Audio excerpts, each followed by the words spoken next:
Right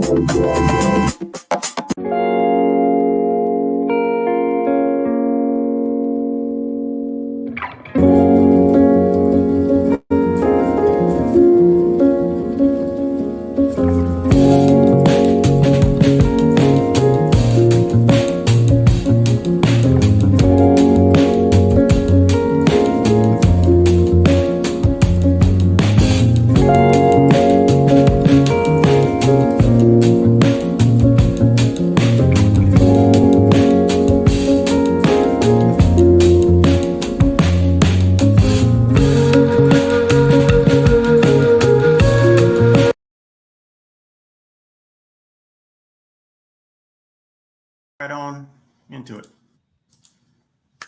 All right, all right. Good morning, everyone. Welcome to, or good afternoon, whatever time of day you're listening. Welcome to BlackMan Let's Talk. My name is Dimitrius Stone.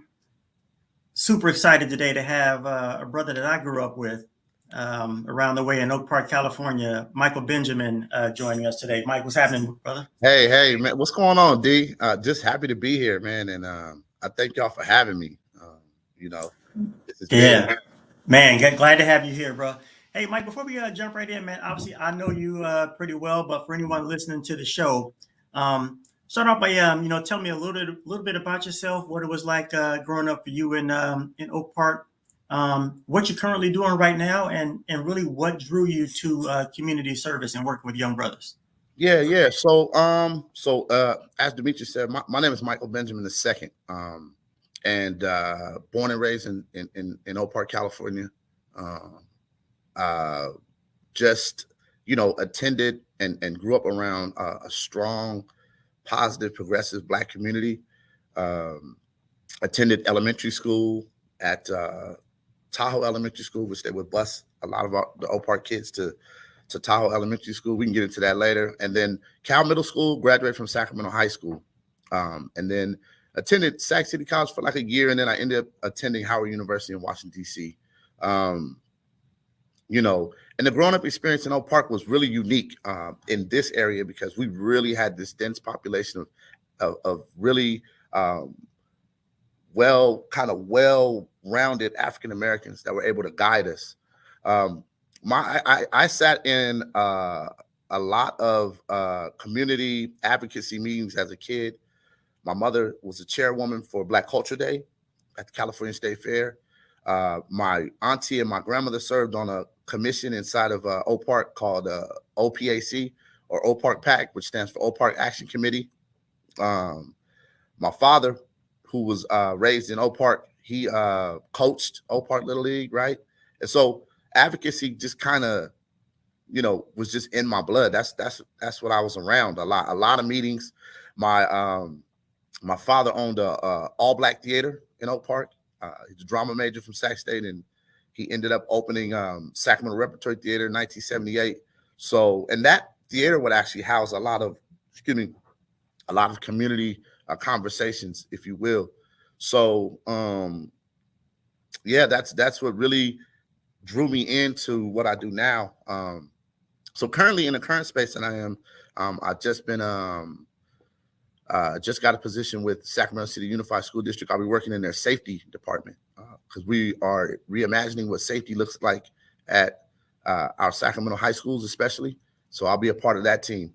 Our goal is to bring more community into our schools so we can guarantee safety. We recently kind of, decided to take away kind of the police presence at school. It was costing a lot of money, and for what it costs, I don't think the effectiveness was there. And so a better answer, we think, is to bring the community in to guarantee the safety, right? The kids need to see people in their community who care about the community, but care about the campus and, having a little bit more input on the campus. So I'm doing that. And then I'm excited. Our community just opened a trade school called Highlands Charter School. It's on First and Broadway in the old Immaculate Conception School for 22 and up. And I'll be doing some GED. I'll be teaching GED skills at nighttime there.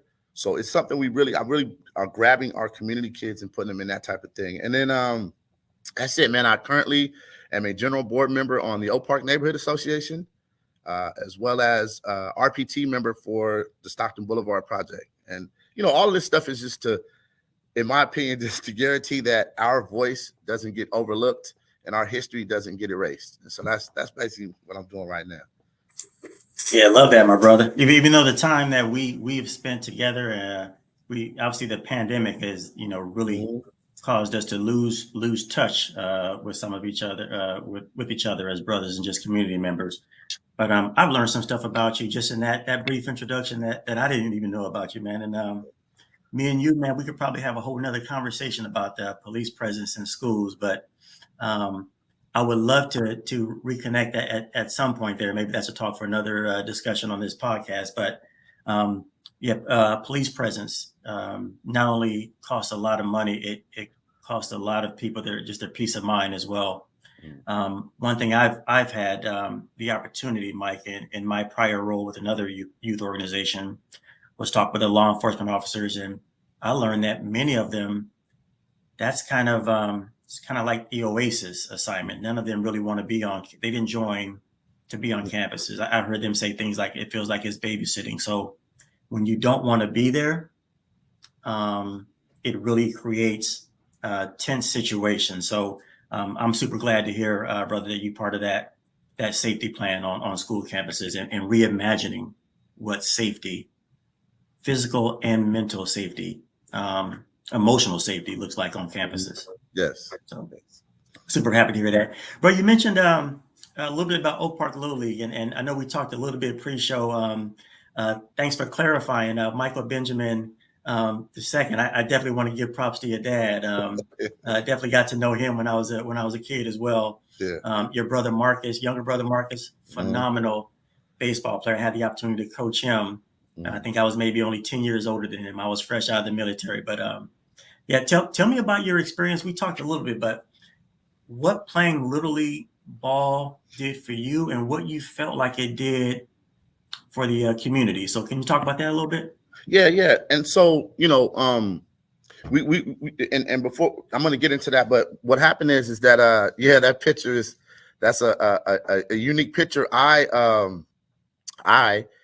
had a kind of a rocky start to my college career, and I had to come back from DC, and I was asked to coach by a gentleman who I grew up under too, Robert Bobo Walton, who happens to be a Men of Honor recipient as well. And he called me Money. So he said, Money, you going to coach with me this year? And I was kind of like, I don't know. I was just coaching my brother at that point. And he had me coaching. To be honest, that's my first kind of journey into working with youth. And Bobo, I thank him all the time for that. And so now, this is what I do. But historically, Dimitrius, what happened is that our community was locked into baseball, just like a lot of Black communities were, because those were that and boxing were the only two things that we could do professionally and make, a lot of money. So baseball was huge, with, Jackie Robinson in 1942, kind of, breaking that color barrier, getting into Major League Baseball. So baseball's always been huge. In our community, the two biggest names in Oak Park Little League and Oak Park Baseball are Harrison Crump Sr. and Norman Blackwell Sr. And so, our fathers grew up under them. So, my dad, played for, Mr. Crump and Mr. Blackwell. And so, there's other big names. So the big names in our community were attached to baseball. You had Francois Bullard, Mr. Frank Bullard. You had Walter Beatty, right? You had, just these names. All the I can remember everybody I kind of looked up to. Derek Lee, rest in peace, right? Drungo Hayeswood. That's a picture. This picture is unique. So my father played for Sac State. My dad played for Sac State. He actually started. And the story is that he played at Oak Park Little League. And then after you play at Oak Park Little League, because baseball has this huge history of racism, unfortunately, as well. So he played for Doc Oliver, which now has a field named after him at Land Park. My dad actually played for Doc Oliver. He has all the newspaper clippings, and he would rip Doc Oliver's league up. When he got to high school, there was a gentleman at Sacramento High School. His name was David Hotel. And David Hotel, white man, he would tell you what you were playing. So you couldn't come and say, hey, listen, I'm a center fielder. I want to play center field. He said, nah, you're fast. You run track. Or no, you can't play football. And a lot of the spaces in baseball at Sacramento High School then were reserved for white males. And so my dad wasn't allowed to play baseball at Sac High. He was mad. He continued to play in other leagues, during high school. He then graduates from Sac High, goes to Sacramento City College, where he's told the same thing. Like, nah, we can't. Nope, you can't play here. So he graduates from Sacramento City College. Him and his best friend, Uncle Shelby, they're walking by. They're at Sac State now. They got their backpacks on. They're walking by baseball tryouts. They stop and look, and both of them decided they were better than 90% of the white guys out there. So the next day they went out, tried out. He said they made the first cut, second cut, and he said by the time the third cut came, it was clear, and he ended up playing at Sac State. I think he probably is the only person from Oak Park to play at Sac State, and he started. And so that's his story, but it all started at Oak Park Little League for him. So, and he finished his degree in drama and theater. And as I mentioned, he opened his theater later on. So baseball is huge for us in our community. It's, and what happens is that a lot of times for situations where there might be single moms who want to have their sons around black men, where do you take them? You take them and sign them up, right, to play baseball. And that's where, a lot of our connectedness comes to in our community. I mean, if you need to find somebody in Oak Park, just come to Little League on Saturday. You're going to find them, And as we were talking earlier, it had to be 250. Had to be 250 people in the park on Saturdays when we were playing, man. And, so it'd be 99 people behind the backstop, man, coaching you up. And it was pressure, but, life is about that. It was positive pressure, in my opinion, because, you wanted to get down, you wanted to perform. So you made sure that during the week for practice, you were locked into practice, man, because you were on that Saturday, that was the stage. So that's what it was for me, man. Yeah, man, I appreciate you sharing that, man. So many gems in that, Michael. To me, just the fascination knowing that there was a period, boxing, baseball, basketball, and football, and that period of time, was up until maybe even 50 years ago, where white people actually thought that black people were inferior athletically and intellectually.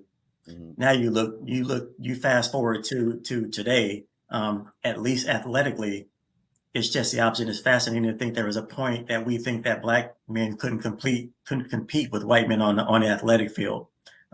And now we're trying to shift that narrative to also in academia, in the classroom, those same kind of stereotypes hold true.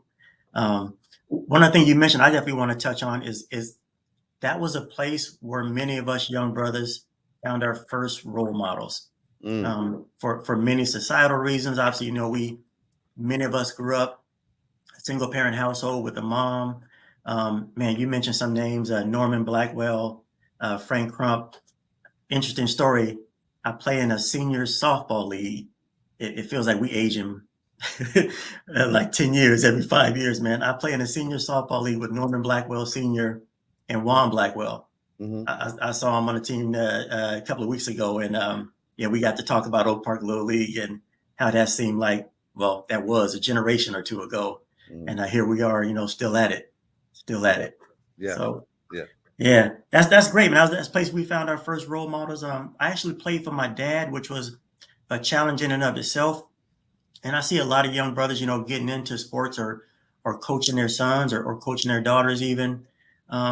One thing I learned early on, Mike, and it was from my own experience, I was fortunate enough to have an opportunity to coach my daughter. She was a phenomenal softball player. She played on an all-star team in Rockland. My assistant coach, she had a player on the team also. And I had never heard this till my assistant coach brought it up, but she's like, you know what? You're going to always be trying to coach your daughter in the car, here, at home, and they really don't want to hear it. So how about we make a rule during the game? I don't talk to my daughter. You talk to her or coach her. and you don't talk to your daughter. And Mike, we did that like one game, and I remember my daughter saying she kind of missed hearing my voice and me coming out to talk to her, but it also made her relax knowing that Tammy would come out and talk to her because she Mhm. felt the pressure. So I know you played for my dad. You probably had a slightly different experience than than I did playing with my dad. Yeah, yeah. I think I played for both our dads. So um, for 2 years. So your dad and my dad were the manager and coach for my last 2 years, my 11 and 12-year old years. And so let me say this, D, it's tough, right? It's tough because inside of baseball and inside of coaching, your father and my father have to look at direct mirrors of them, right? And so it might not be a baseball lesson that they're teaching. It might be a life lesson. And that's why it comes off harder for me and you, right? That's why our parents coach us harder because it's like, no, no, stay down on this grounder, right? My dad had a cup of tea in professional baseball. So this guy, I still have guys to this day become up like, man, your dad used to throw so hard to us and hit so hard to us. And the analogy my dad would use, he'd be like, that's how life comes at you fast. And so and one thing that my dad hammered home a lot was fundamentals. But here's what happens is that I also have those same gentlemen now tell me, like, yo, we appreciate your dad being there, and that's the same thing with your dad. So I understand the coaching up is hard. I had to develop a rule with my son, which was we only got, because I'm a big yeller, so I'm in the stands yelling, and I'm not yelling anything about the game or the strategy. I'm yelling about effort, right? So if I don't see the effort, that's where I'm yelling. And I had to develop a rule, and my rule is we only get, first of all, I have to sit in the top of the stands. That's the first thing. That's the first rule. My son, he's like, yo, you just gotta stay away from the bench because you're too loud. Just sit up in the stands. And the second thing is we only get 5 minutes to talk about the game after the game. So and the determination of when the 5 minutes happens, I leave up to him. So oddly enough, it might be quiet after a loss on the way home. We get something to eat, whatever. But then it would pop up, and he'd say, hey, either I could have did better, or what'd you think about this, or whatever it was. But you have to give that reprieve. But I think what happens is that when you and I, in the era we played, we're civil rights babies, right? So our parents are coming out of the civil rights movement, which was tough, and so they really were dogmatic on us about how things should be done, and this is why you got to do this. And my dad was huge on stay down on the ball. And I'm like, I'm trying to stay down on the ball, but it's coming at 100 miles an hour. Like, I'm only 9, so like, come on, man. But I now can see that, right? At their age now, I see kind of why they were the way they were. It just didn't come with the proper understanding or explanation, right, as to why they were coaching us the way they were. But nonetheless, what I'll say to you is that I am in great appreciation. I don't have the words for them taking the day out of their time. I mean, the time out of their day and their weekends and still coming out and coaching us, because you and I both know in our neighborhood, it's a lot of young men who didn't have fathers. So your dad and my dad coming out and coaching, man, and coaching together, I think it was huge. So it was just hard on me and you, but Yeah, man, Mike. I love that perspective, man, and yeah, that's very interesting, and I think there's a lot of other things that play into that as well, which we don't have time obviously to get into on this show. But you and I have spoken that yeah, quite a bit in the past. With that perspective, also probably comes from one of us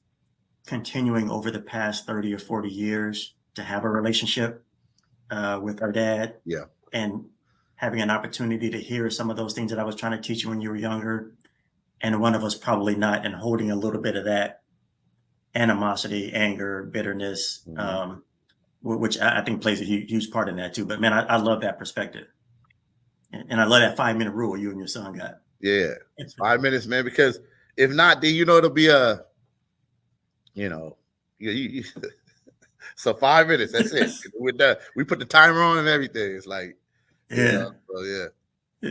So, Mike, we both have had the opportunity to start families and see our young kids grow. Um, Interested to hear from you on what are your hopes and concerns long term for your family, your community, and maybe even our country as your kids start to grow into adulthood. What are as a Black father, what are your hopes and concerns? My hopes are that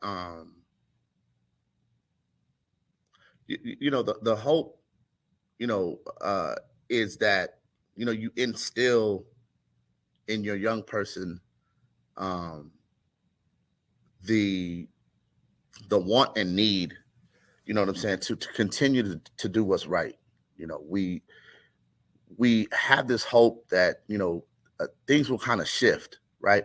Because what happens is that we're seeing more of a media influence on kind of behaviors, right? And what we know as African Americans and people of color is that United States is very good at creating these social constructs, right, and boxes that you can fit in.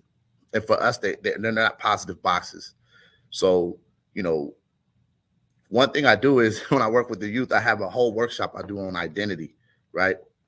Because identity is huge, especially in our community, right? So I have a formula, which is your influence plus your impact equals your identity.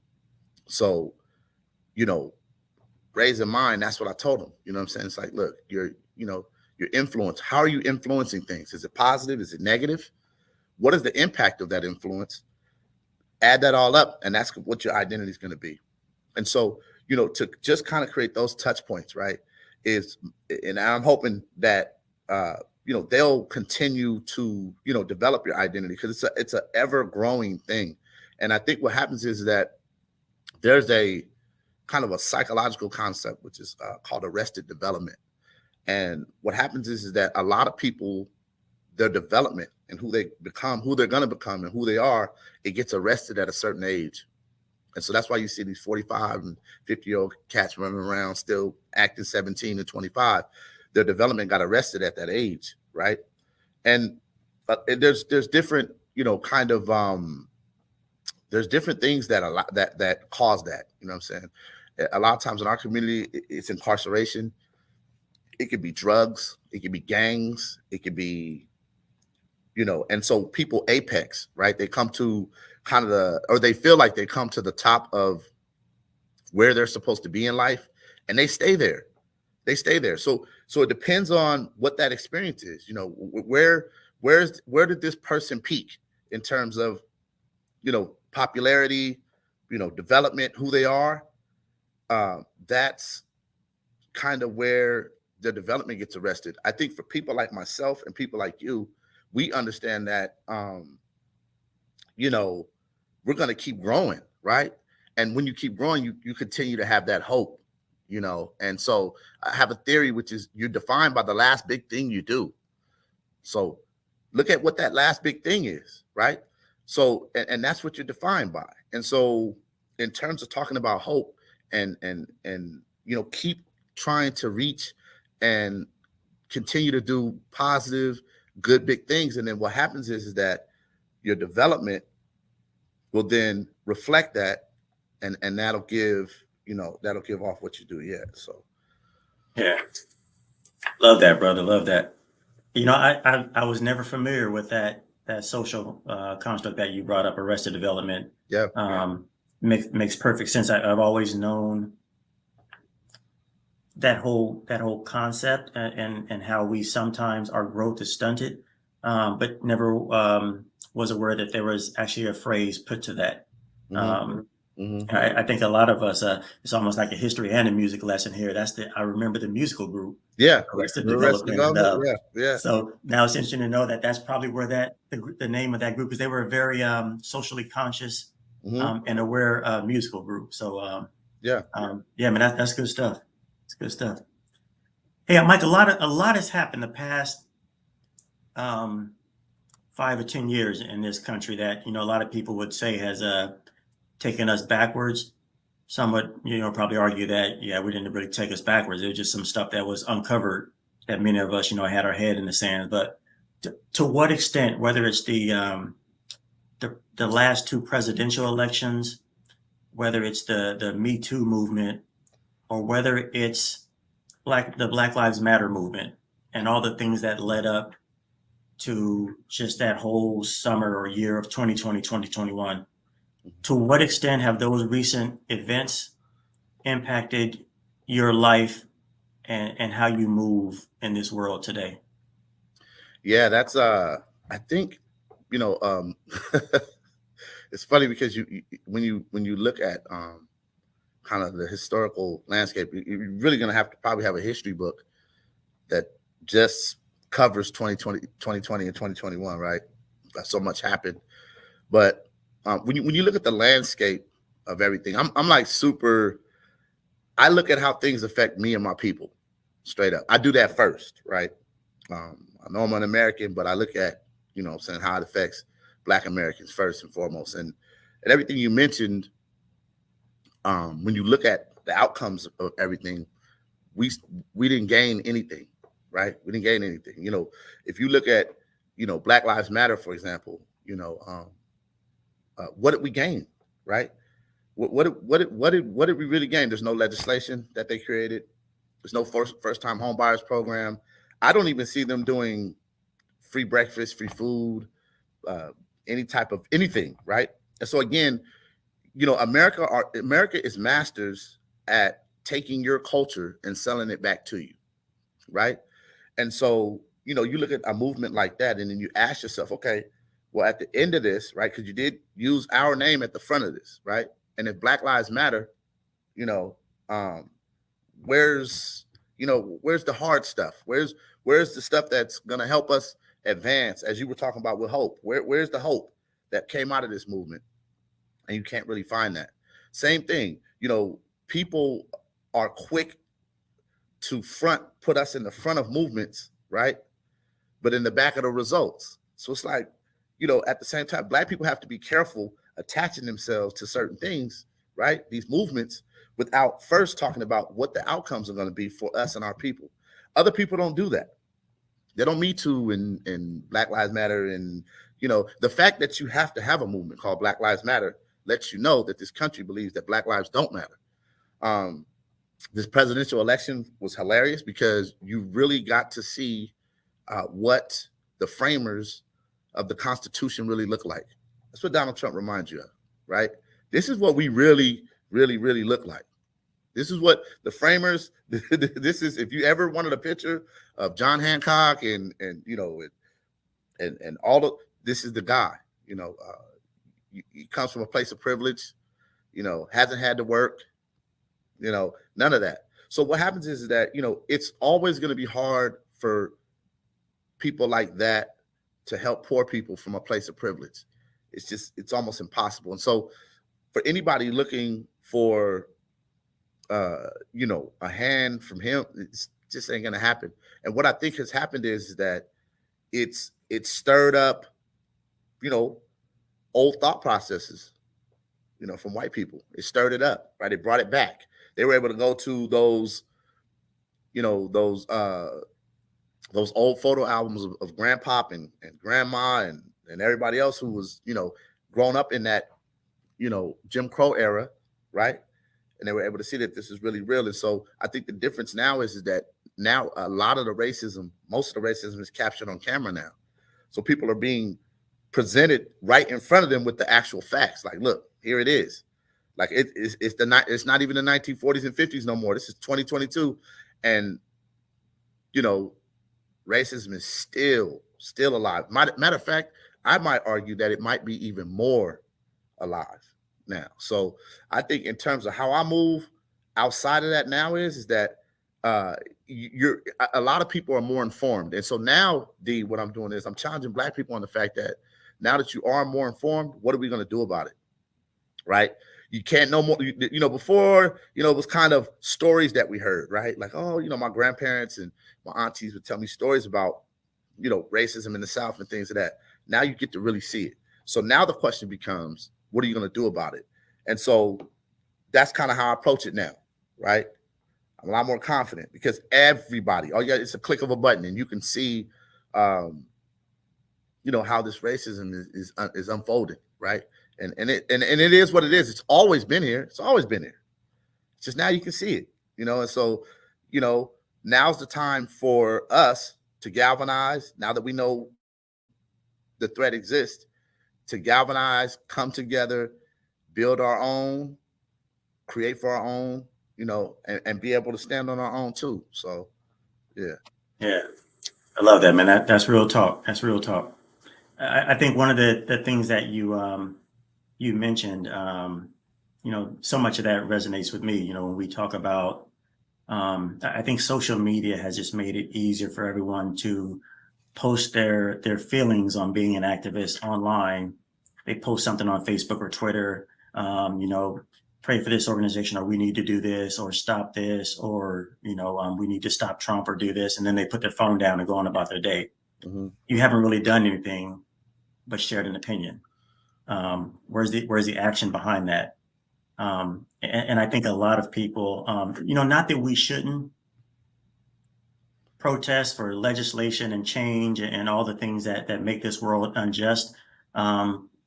But I think you and I have talked about this in the past. I think we're in agreement where that's not where you should be spending most of your time. Because I think we have to understand that if nothing else, even our so-called progressive friends, they may say something in support of us. At the end of the day, they go home to a community that's 90 to 95% white. Right. Even though they see themselves as progressive. The way they move, the schools they send their kids to aren't exactly diverse. So it really just makes them look good. And I think one of the things that we've learned slowly, many of us have already known this, some have just learning this, but there are some great people in this world who are not Black, who want this world to be more just towards Black people. But really, at the end of the day, white people don't wake up every morning thinking about how to make the world better for Black people. Nope. They don't. That's something that we have to do ourselves. Yep.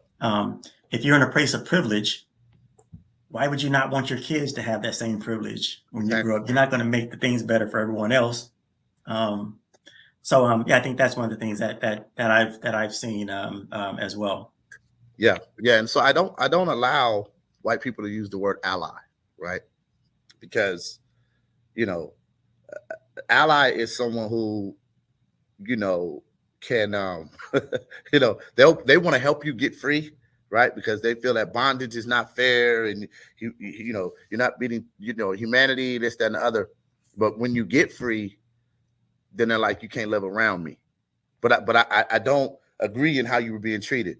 You need a co-conspirator, right? Co-conspirator is somebody who's willing to get in just as much trouble as you. You know what I mean?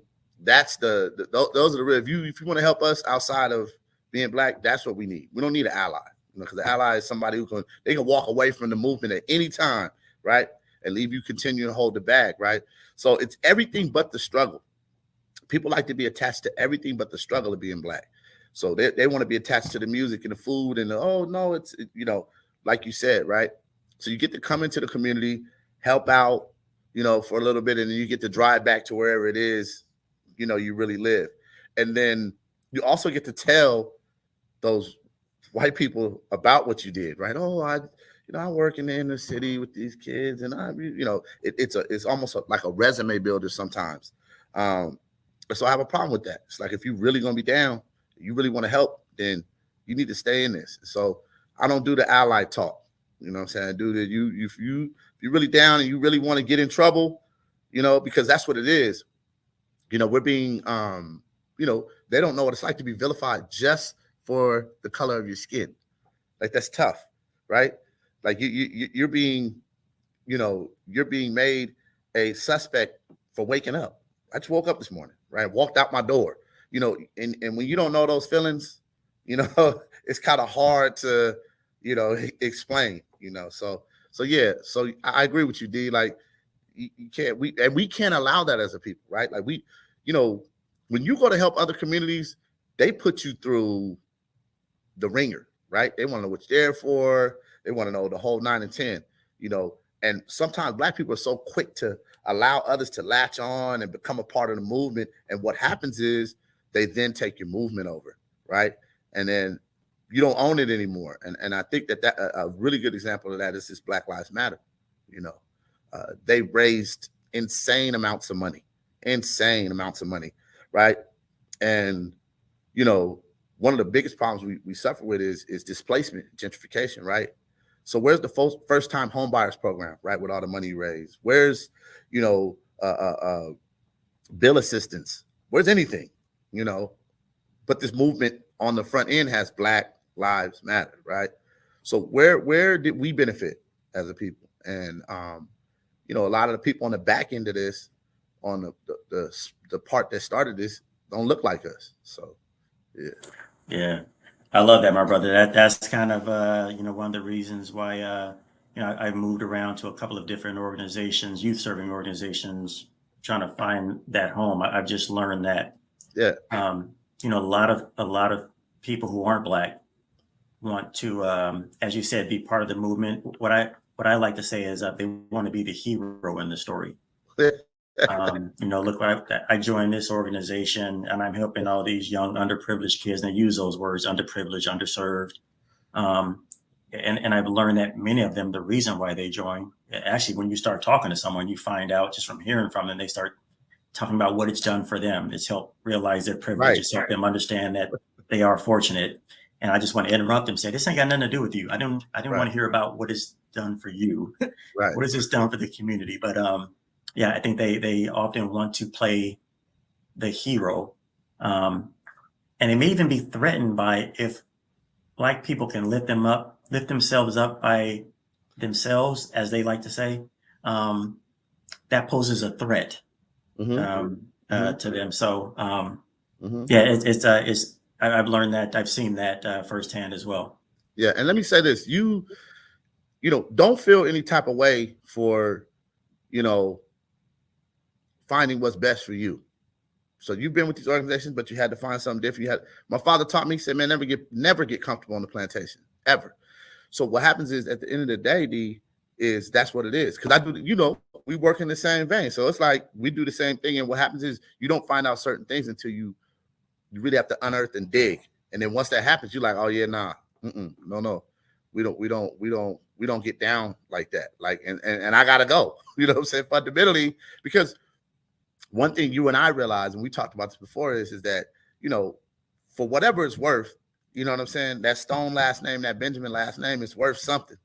And I don't want to be attached to something that's not what it is that it says it is, right? Because you and I have to answer questions to our community, right? Our Black community, they're gonna come to Dimitrius Stone and Mike B and be like, hey, what's up with this? And we have to be able to stand on principle and say, yeah, I'm supporting this, or yeah, I'm not supporting this, right? They look to us to be able to kind of give them the information that they might be searching for in terms of organizations that come into our community. And so, yeah, man, you know, I've watched you, you know, I admire you, you know, I have to come to you sometimes for some mentorship. And so my expectation is that, yeah, you know, I mean, you've talked about some organizations like, yo, look, I'm not tapping in with that. I've had to call you. You've had to call me like, yo, what's up with this? And we've had to have those discussions, because at the end of the day, the safety of our people, you know, is what we put first. And so, yeah, man, that's what it is. I love that, bro. Yeah, appreciate those kind words. You're right. You won't know until you go. Right, You know, right. I have these feelings about this organization, but this is an opportunity for Yeah. me. Let me check this out. You go, you check it out. You're like, oh yeah, let me go ahead and get up out of here.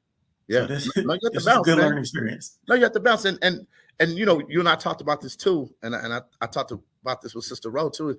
It's really ironic that a lot of the programs that are quote unquote to benefit us are ran by white people. So you just go, wait a minute, created, ran by white people, you know, and that's not to say that, you know, like you said, you know, I'm not kind of whatever, but at the same time, it's like you have people in the community like myself and yourself who can run these programs. Like we can run, we the self-sufficiency is there. You know, we have to be allowed to have the allotted space, time, and resources to get this stuff up and running, and we can do it ourselves. But a bigger point, D, is that a lot of them don't want to see us do well, because then what does that do for their position? Right. So it's a, you know, it's one of those things where it's kind of like, you have to really weigh it out, So yeah. Yeah, that's real talk. Real talk. Hey, Mike, want to spend the last few minutes, man. Let's talk about what can Black men do. Let's just talk specific to our community of Sacramento. What are some things Black men can do, or what are some things that brothers in this community are currently doing to make our communities thrive? So, we talked about, having people who are quote unquote allies for Black people. But what are some things that brothers can do, or that they're currently doing, that are allowing us to sort of take the reins and provide that support guidance for other young men and young women of color in our communities? Yeah. So I think the first thing we have to do, we have to continue to do, is to continue to have these conversations, right? We can never let it table itself. Like, we got to continue to have these conversations. Another thing too that we can do, brothers and sisters in the area, is to support, right? There's brothers out there who are doing the work. They might need support.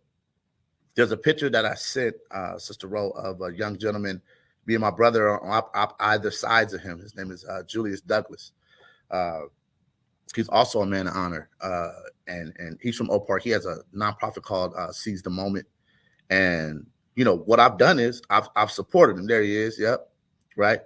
I've supported him. He's younger than us, but he has the energy, right?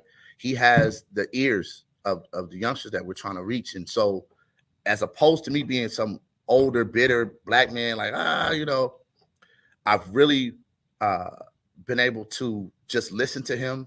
He is brilliant. He's smart. He's hardworking. His heart's in the right place. He's helping these kids, right? And so what I've done is I've supported him. That's what it is. It's support, right? Another thing from a community standpoint is we got to stop being scared. We got to stop being scared. I have to give these youngsters a message like, yo, I am not going to be scared, right? And what I'm not scared of the social construct that they're living inside of, right? Because what makes you a man and what makes you stand up and what makes you tough is not, what you look like. So I have a saying in Oak Park right now, which is the P is in you, not on you. Because we've gotten to a place in our neighborhood, in our community, where cats are wearing Oak Park like it's a hat or a chain. Nah. The P is in you. The P is Mr. Blackwell. P is Mr. Crump. P is Mr. Beatty. The P is, Mr. Bullard, right? The P is Miss Nash. The P is the Stone family, the Benjamin family, the Pitts. That's the P. That's inside you. Oh man, that's a picture of, you talk about, a cat who, man, Dr. Akasanya Cambone, right? And this is an example of the P being in you, being able to grow up under him, since I was a baby, and my shirt says every child deserves a Black teacher. So that's what it is. It's getting involved. It's doing stuff like what me and you did, coaching, right? We coached. We didn't only play at Oak Park Little League. We went back and coached. It meant that much to us that we went back and coached. And so this is what we have to start doing. We have to start creating a visibility from a Black man's perspective, a good Black man's perspective. Another thing too is that we have to start community fathering, right? We got into, I don't know where Black people got into this thing of don't say nothing to my child and this, that, and the other. And it's like, nah, man, we got to bring that back, bro. We got to bring that community fathering back, right? And we have to take a stance on certain things that we don't want to see in our community, right? And that's what we got to do. We got to come up with a set of standards that we want to govern our community by. And that has to come from us. And unfortunately, a lot of the standards that we're going to put into place, it might eliminate a lot of Black people, right? And that's just what it is. That's just the real. So, yeah. Yeah, I love that, man. I love that. The fear is big time. Just the fear. I love that shot right there. Yeah, man. It's in the middle of 35th, and the shirt says, "Please don't feed the gentrifiers." But our landscape in our community, and that's another thing I want brothers and sisters to understand is that these people coming back, taking communities, man, just whole communities, just snatching them. And so what happens is, they literally are taking buildings and just erasing the name off of it putting another name on it, right? That's how much they think about you. So in terms of capturing and keeping culture, right, we have to start building community, or else they're going to give you your community, and that's what's happening. And so that was this anti-gentrification picture for an article I did for the Observer. So Yeah. Yeah, I love that. You're right. It's overcoming that fear. It's understanding the skills that we have to learn to really take our communities back. You know, whether that's we need more accountants, lawyers, mhm. attorneys, all those things, all those positions, all those jobs that make a community work, and those jobs and titles that work hand in hand to change communities, Mhm. um, are the jobs that we should be really striving to, or understanding what makes up a community. What are professions that we need to look into to become self-sustainable? Yeah, no, Um, dude, that's real, man. And my message is we got enough rappers. We got plenty of rappers. We got more than enough rappers. More than enough. No, we don't need not one more rapper. Parents, I'm talking to y'all. We don't need one more rapper. Like Yeah, I'm with you, man. It's that courage to be something different. mhm. It's like you say, yeah, I could be a rapper. That's easy, but yeah, you said it enough. I don't need to repeat it. But Yeah, we got yeah, plenty of entertainers and athletes, which are great to provide that generational wealth for your family. But yes, the odds of succeeding in that, there are yes. some other things that are so much easier that have such a bigger impact on building community. Yeah, no, it's true, and that's why Highlands Charter School is an exciting kind of addition to our neighborhood. The trades and the trade schools are attached to unions. Um, so we need some electricians and some plumbers and some some bricklayers and tile people to do that stuff. So then we can create almost a black directory of services, right? This is how other communities get us, man. I think in the Latino community here in Sacramento, I think the dollar rotates, I think 24 times now. It wasn't 18, it's 24 times now. So they're keeping that money in their community. Same with the Asian community, right? So I work with the Hmong, and they have a little Saigon on Florida 65th, and the money rotates in there. They have everything inside that plaza, from travel agencies to barbershops and we have to start building. It's an old conversation. I'm at the point now where you and I have sat down. We have to really just start to take action, and and we can do it. We're gonna do it, So Yeah, I think we'll continue. I'm looking forward to leading that effort as well. Um, Mike, man, brother, it's always a pleasure talking to you, man. hey, And looking at the screen for those that are watching the stream, I have this little dream of mine. I'll be living in the mountains in a cabin somewhere, and that's sort of I set my background. But I'm realizing that the context that we're in, I need to have something that's a little more of a learning and community building for my background. So for those that are watching, yeah, we're gonna take that background off and get more of a community involvement background for my screen next time.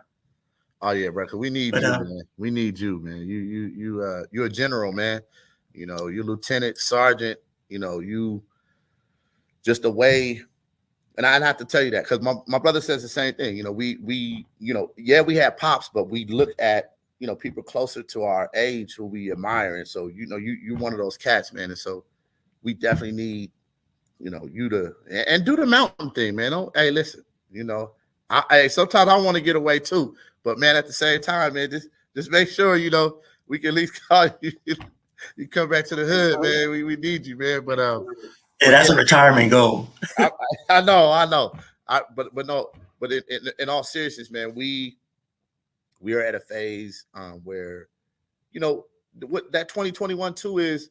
I think that it showed a lot of black people too that you can kind of a lot of brothers and sisters started businesses and they didn't need that crutch of a job, right? They were like, yo, let me start. I'm good at something. Let me see what that is. Let me see how I can make that pay, because that's what living life is, making your passion pay, right?